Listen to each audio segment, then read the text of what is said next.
जय हिंद दोस्तों। आज के इस वीडियो में हम कक्षा 10वीं के पॉलिटी अर्थात आपकी पुस्तक लोकतांत्रिक राजनीति भाग 2 के तीसरे अध्याय जिसका नाम है लोकतंत्र में सत्ता प्राप्ति के लिए प्रतिस्पर्धा और संघर्ष, इस अध्याय के जो भी मुख्य तथ्य आपके परीक्षा के दृष्टिकोण से महत्वपूर्ण होगा उसी को हम लोग आज इस वीडियो में डिस्कस करने वाले हैं। इससे पहले मैंने आपको अध्याय 1 और अध्याय 2 कंप्लीट करवाया था।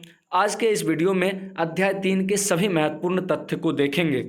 जो भी बातें इस वीडियो में की जाएंगी वो आपके परीक्षा के दृष्टिकोण से महत्वपूर्ण होगा, अतः इस वीडियो को बिना स्किप किए अंत तक देखने का आप प्रयास कीजिएगा। ठीक है, आपके पास समय का अभाव है क्योंकि आपके परीक्षा की घड़ी नज़दीक आ गई है, जो कि इस स्थिति में आप संपूर्ण किताब की पढ़ाई नहीं कर सकते हैं। तो आप इस वीडियो के माध्यम से एक एक अध्याय करके आप पूरे किताब को हमारे साथ ख़त्म कर सकते हैं। और मैं आपको आशा दिलाता हूं कि जो मैं नोट्स कंप्लीट करवाने वाला हूं इसी से आपके प्रश्न पूछे जाएंगे। ठीक है, तो बने रहिएगा हमारे वीडियो में अंत तक। चलिए बिना समय गंवाए शुरू करते हैं। ठीक है, तो जैसा कि आपके अध्याय के नाम से ही स्पष्ट होता है कि लोकतंत्र में सत्ता की प्राप्ति के लिए प्रतिस्पर्धा और संघर्ष, यहाँ पे 3-4 शब्दों पे आपको गौर करना होगा। पहला शब्द आता है लोकतंत्र, यानी वैसा व्यवस्था जहाँ पे जनता के द्वारा या जनता के प्रतिनिधियों के द्वारा यानी जनता के द्वारा चुने गए प्रतिनिधियों के माध्यम से शासन की जाती है, वैसी व्यवस्था को लोकतांत्रिक व्यवस्था कहते हैं और यह व्यवस्था लोकतंत्र कहलाता है। ठीक है, इसमें एक शब्द आया आपके सामने कि सत्ता मीन्स होता है पावर, यानी जो भी सरकारें जीत के शासन चलाती हैं वो सत्ता में होती है। ठीक है, जो हमारे हितों की बात करती है यानी हमारा देख रेख करती है। अगला शब्द आता है प्रतिस्पर्धा और संघर्ष, जो कि हम नोट्स के माध्यम से समझने का प्रयास करते हैं। ठीक है, आगे बढ़ते हैं। कहता है प्रतिस्पर्धा, सत्ता में हिस्सेदारी की इच्छा रखने वालों में सत्ता प्राप्त करने का जो प्रयास होता है, यानी सत्ता में हिस्सेदारी की इच्छा रखने वालों में, कहने का मतलब है कि यदि आप भी चाहते हैं कि सिस्टम को सुधारें यानी सिस्टम को सुधारने के लिए आपको सिस्टम में जाना होगा, तो इस सिस्टम में जाने के लिए आपके द्वारा जो प्रयास किया जाएगा तो इसी प्रयास को प्रतिस्पर्धा कहा जाता है। ठीक है, आशा करते हैं कि आप समझ रहे होंगे और वीडियो को अंत तक देखने का प्रयास करेंगे। ठीक है, अगला शब्द आता है संघर्ष मतलब कहता है कि समूह अथवा संगठन बनाकर मांगों के लिए एकजुट होना या होकर आंदोलन करना संघर्ष कहलाता है। यानी मान लीजिए कि यदि आप अपनी बातों को सरकार तक पहुंचाना चाहते हैं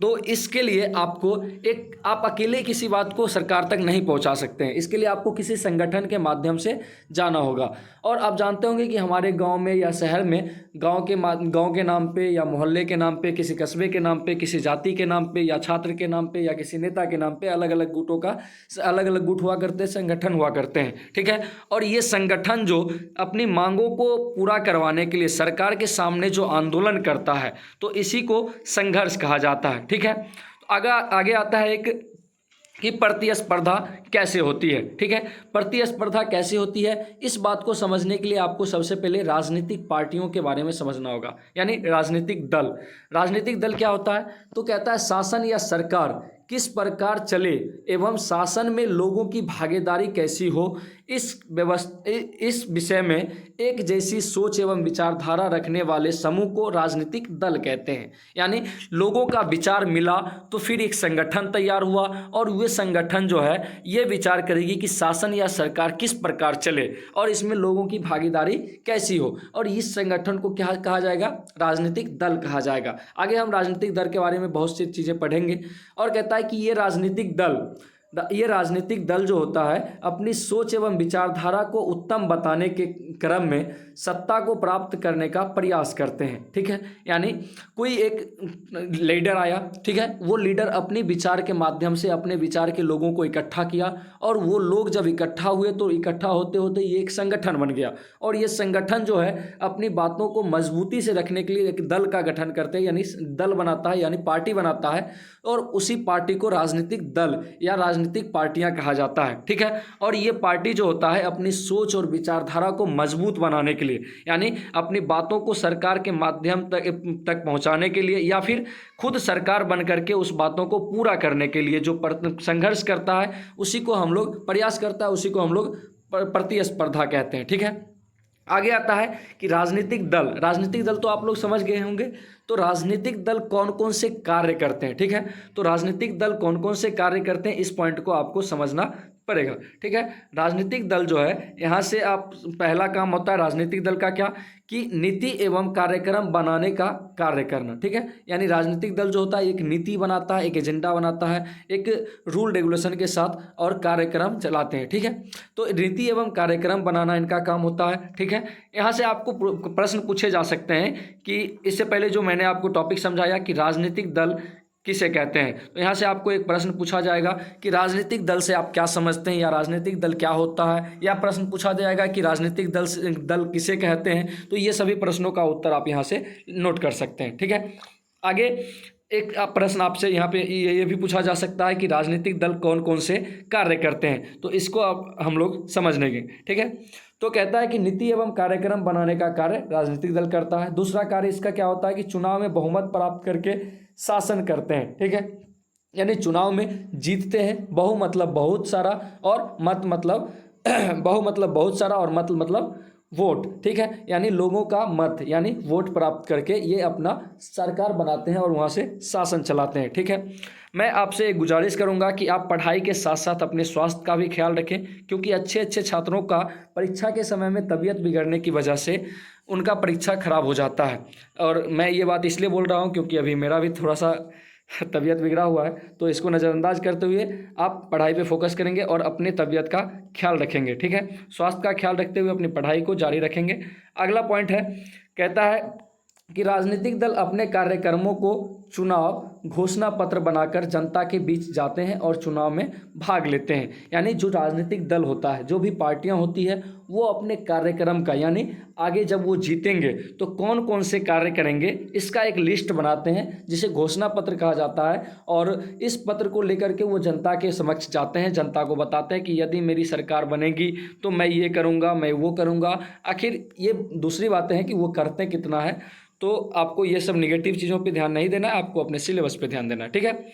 आगे अगला काम क्या आता है कि चुनाव में अलग अलग राजनीतिक दल अपने विचारों से जनता को विकल्प देते हैं और जनमत का निर्माण करते हैं। मतलब चुनाव में जो होता है, अलग अलग पार्टियां जो होती है अलग अलग तरह की बातें रखती है, सभी अपने अपने विचार को रखते हैं और जनता को विकल्प देते हैं। जनता के समक्ष विकल्प आता है कि चलिए ये पार्टियां कितनी अच्छी है, ये पार्टियां कितनी अच्छी है, इसमें क्या काम अच्छा हो, इसमें इसका क्या काम अच्छा है, और सभी अपने अपने काम का बखान जनता के नज़दीक करता है। और उसमें जो होता है जनता को जो काम अच्छा लगता है, जिसका लगता है, जिस पे विश्वास किया जाता है जनता के माध्यम से, और वो सरकार बनाती है, ठीक है।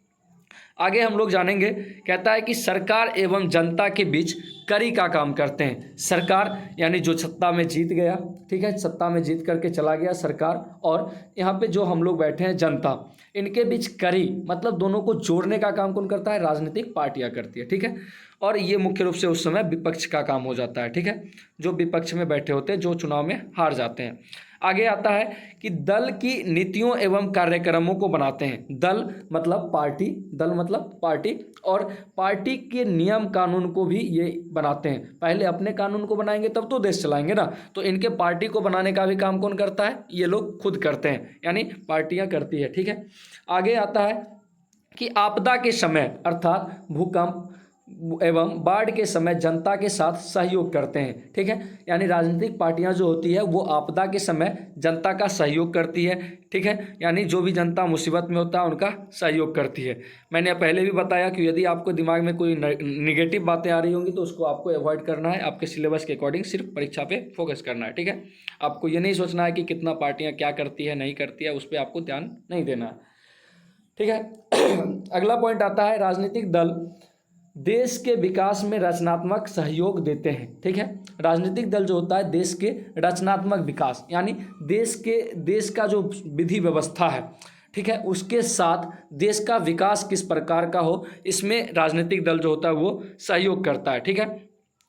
आगे देखिएगा, मैंने आपको एक पॉइंट लिखा है कि कहता है राजनीतिक दल वीपर लिखे गए कार्यों से लोकतंत्र को मजबूत करते हैं और इसलिए लोकतंत्र के प्राण कहे जाते हैं। यहाँ से आपको एक VVI यानी बहुत ज़्यादा इम्पोर्टेंट ऑब्जेक्टिव क्वेश्चन बनने वाला है। आपके एग्जाम में पूछा जा सकता है कि लोकतंत्र का प्राण किसे कहा जाता है। तो यहाँ से आप नोट कर लीजिए, लोकतंत्र का प्राण राजनीतिक दल को कहा जाता है। लोकतंत्र का प्राण राजनीतिक दल को कहा जाता है। ठीक है, अगला पॉइंट आएगा यहाँ पे, चलिए, कहता है कि ऐसा करके ये राष्ट्र के विकास में महत्वपूर्ण योगदान करते हैं। कौन? राजनीतिक दल। राजनीतिक दल जो होता है जिसे लोकतंत्र का प्राण कहा जाता है, और मैंने आपको बताया ऊपर जितने भी काम बताया वो सभी राजनीतिक दल का काम होता है, और ये सभी काम करके राजनीतिक दल जो होता है वो राष्ट्र के विकास में अपना योगदान देते हैं। ठीक है, आगे बढ़ते हैं। आगे कहता है कि राजनीतिक दल के सामने कौन कौन सा चुनौती आता है। ठीक है, यानी राजनीतिक दल की चुनौतियों का सामना कैसे करती है। ठीक है, तो इस बात को हम लोग समझेंगे। राजनीतिक दल के सामने चुनौती क्या क्या है? तो चुनौती है कि पहला चुनौती, राजनीतिक दलों के भीतर सभी विचारों को महत्व नहीं देना। ठीक है, यानी राजनीतिक दल में कई तरह के लोग होते हैं और सभी लोग अपने अपने विचारों के अनुसार कुछ कुछ बातें रखते हैं, तो सभी का महत्व देना उतना संभव नहीं हो पाता है। इसलिए यहाँ पे कहा गया कि राजनीतिक दल के सामने एक चुनौती आता है कि राजनीतिक दलों के भीतर सभी के विचारों को महत्व नहीं दिया जाता है। ठीक है, ये सबसे बड़ा चुनौती है। उसके बाद आगे आता है कि नेतृत्व को लेकर विवाद होना, यानी हर कोई चाहता है कि हम ऊंचे मुकाम तक पहुंचे, और ऐसी स्थिति में राजनीतिक दल में जितने भी लोग होते हैं वो अपने आप को मुख्य समझने की गलती कर बैठते हैं, और सभी चाहते हैं कि मैं नेतृत्व करूं, यानी मैं लीडरशिप करूं, यानी सभी मुख्यमंत्री बनना चाहेंगे, या फिर देश स्तर की पार्टियां हैं तो वो प्रधानमंत्री बनना चाहेंगे। तो इस स्थिति में विवाद उत्पन्न हो जाता है। अक्सर ऐसा होता है कि जो भी पार्टियाँ होती है उनके परिवार के उनके जो अध्यक्ष होते हैं, यानी पार्टी का जो मुख्य लीडर होते हैं, उन्हीं के परिवार के कुछ लोग जो होते हैं वही मुख्य नेता हुआ करते हैं। ठीक है, इसी को परिवारवाद कहा जाता है, वो भी हम लोग आगे पढ़ेंगे। ठीक है, अगला पॉइंट है कि राजनीतिक दल में अपने वंशज एवं परिवार के लोगों को अन्य कार्यकर्ताओं की उपेक्षा करते हुए आगे बढ़ाया जाना और उन्हें महत्वपूर्ण पदों पर बैठाए जाने की चेष्टा करना। मैंने अभी आपको बताया कि कुछ पार्टियां ऐसी होती है जिनके कुछ नहीं, अक्सर भारत के अक्सर पार्टियों में ये देखा जाता है,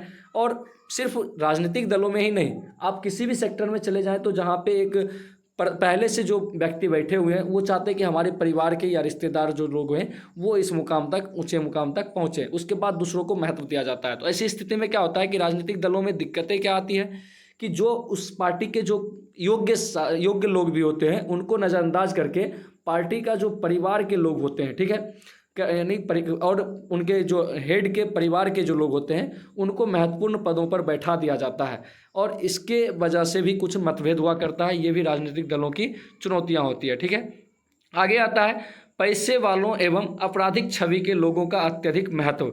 जैसा कि आप जानते होंगे कि आपके आसपास के अत्यधिक जो भी नेता लीडर होंगे ज़्यादातर उनमें से या तो रुपये पैसे वाले होंगे या फिर आपराधिक छवि के होंगे। आपराधिक छवि कहने का मतलब क्रिमिनल इमेज वाले। ठीक है, ठीक है, तो ये लोग भी नेता लीडर बनते हैं जो कि हमारे लोकतंत्र के लिए चुनौती है। ठीक है, और ये राजनीतिक दल के लिए भी चुनौती है।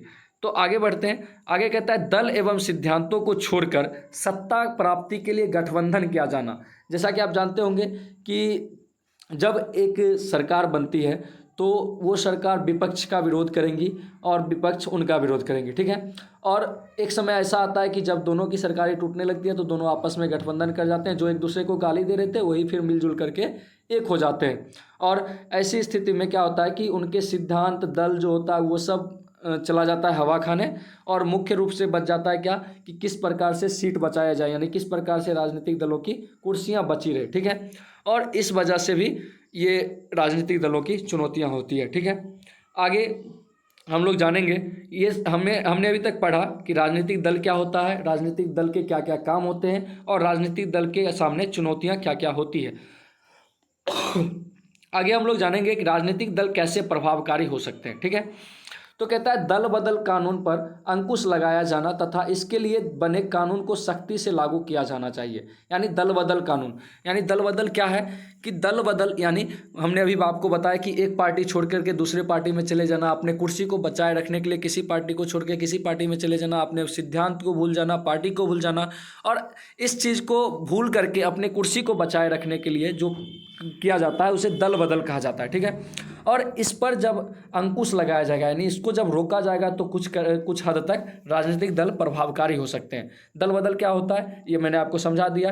कहता है कि जब कोई निर्वाचित सदस्य अपनी इच्छा से दल छोड़कर दूसरे दल में चला जाता है, इसको दल बदल कहते हैं। अथवा दूसरी स्थिति क्या होती है कि विधायिका में दल के निर्देशों के खिलाफ मत देता है या मतदान का बहिष्कार करता है और 15 दिनों के अंदर इसके लिए दल से माफ़ी नहीं मांगता है, तब दल विरोधी कानून के तहत इसकी सदस्यता समाप्त हो जाती है। यानी ऐसा कोई लीडर है जो अपने पार्टी के रूल रेगुलेशन को फॉलो नहीं करता है, यानी उनके रूल रेगुलेशन की अवहेलना करता है और अपने किए के लिए 15 दिनों के अंदर यदि माफ़ी नहीं मांगता है, तो पार्टी जो होता है उसको निष्कासित कर देता है और उनकी सदस्यता खुद ब खुद समाप्त हो जाती है। तो मजबूरन है कि वो अपनी सदस्यता बचाने के लिए किसी और पार्टी को ज्वाइन कर लेते हैं। ठीक है, और इसे भी दल बदल कहा जाता है। आगे कहता है कि दलों के भीतर आपसी सहमति के साथ सभी को अपने विचारों को रखने की स्वतंत्रता होनी चाहिए। ठीक है, यानी दलों के भीतर आपसी सहमति होनी चाहिए। ठीक है, यानी सभी में मेल मिलाप होना चाहिए और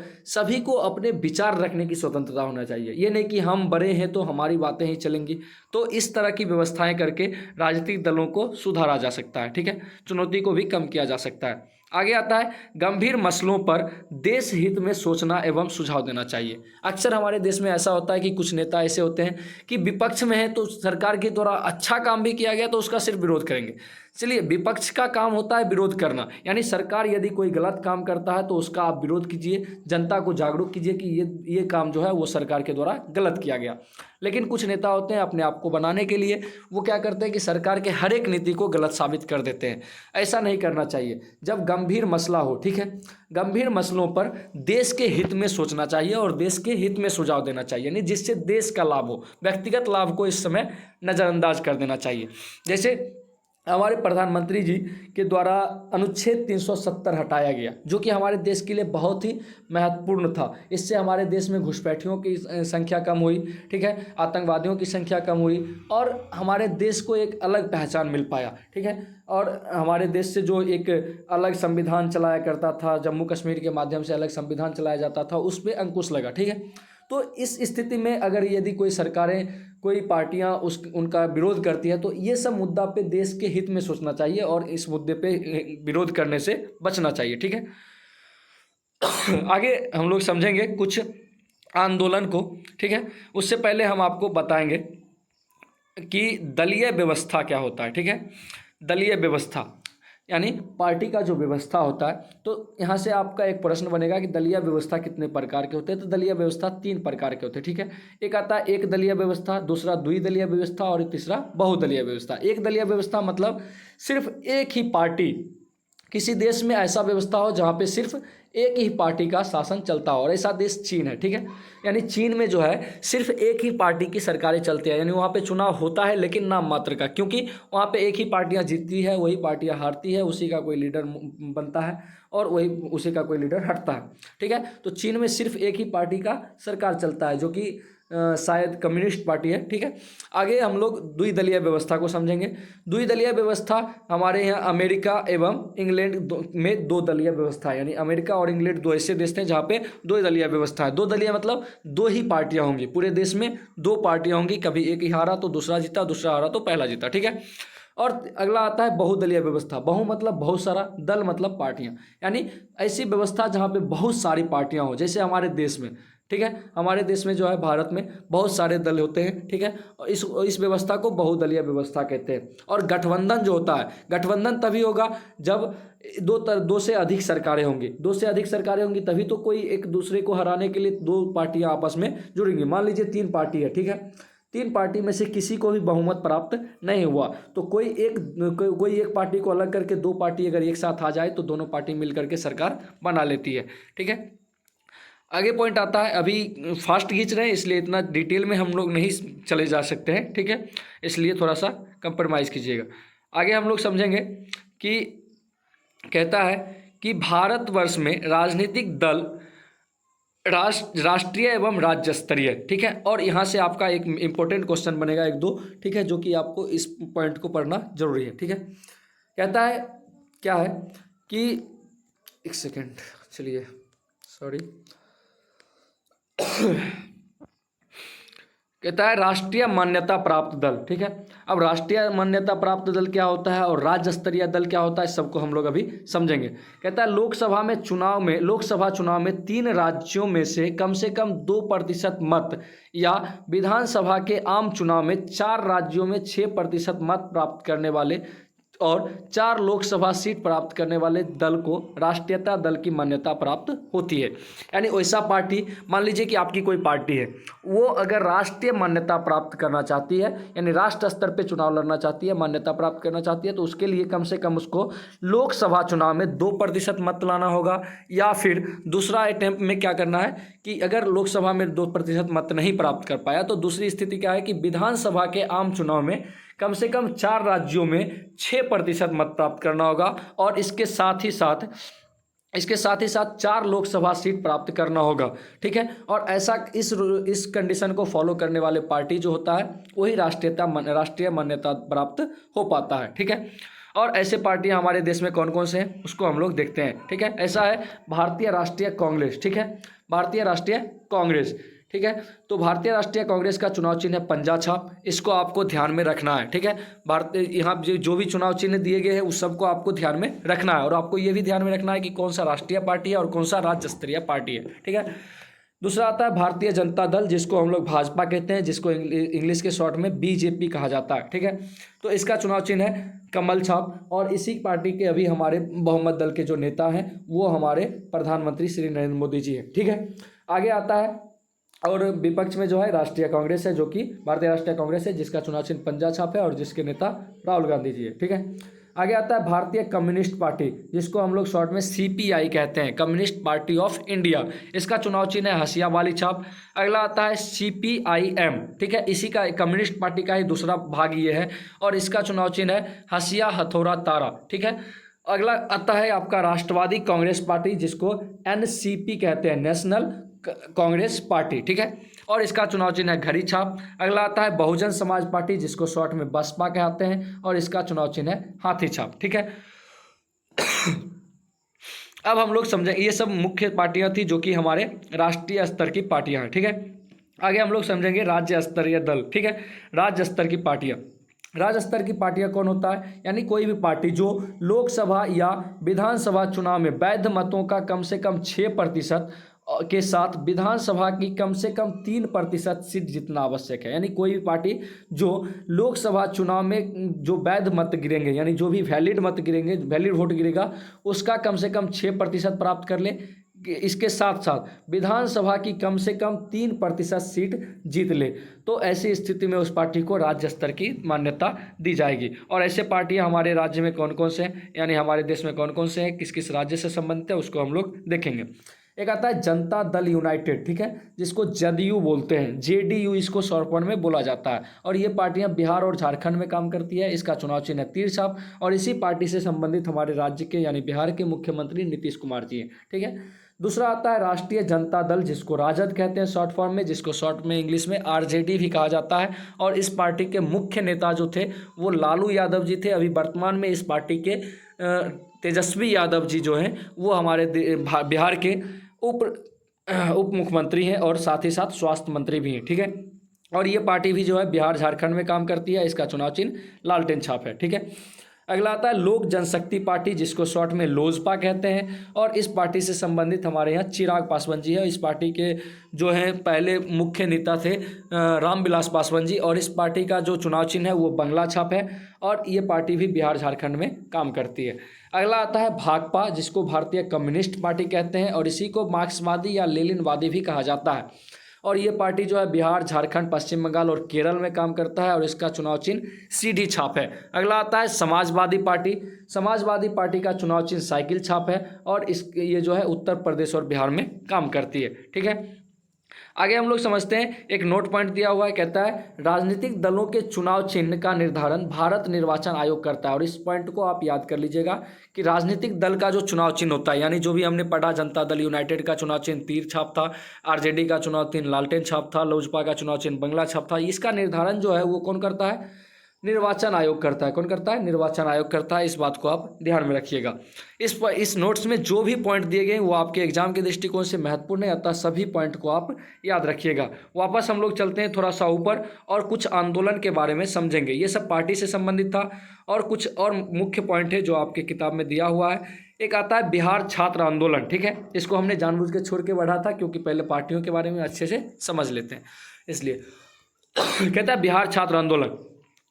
पढ़ते हैं इसको। कहता है लोकनायक जयप्रकाश नारायण के नेतृत्व में 1975 ईस्वी में बिहार में छात्र आंदोलन हुआ था, जिसमें संपूर्ण क्रांति का नारा लगा था।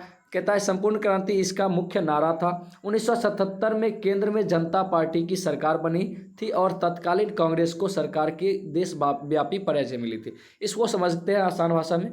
कहता है एक बिहार के एक बहुत जाने माने नेता थे जयप्रकाश नारायण, जिनको लोकनायक की उपाधि दी जाती है। यहाँ से बहुत सारा क्वेश्चन बनेगा आपका। एक कि लोकनायक के नाम से किसे जाना जाता है, तो जयप्रकाश नारायण को जाना जाता है, ठीक है। जयप्रकाश नारायण को लोकनायक की उपाधि मिली है, ठीक है। और इन्हीं के नेतृत्व में 1975 में एक आंदोलन हुआ था जिसे बिहार छात्र आंदोलन कहते हैं, और इन्होंने ही संपूर्ण क्रांति का नारा इसी आंदोलन के दरमियान दिया था। यहाँ से आपको क्वेश्चन एक और पूछेगा कि बिहार छात्र आंदोलन कब हुआ था, तो 1975 में हुआ था।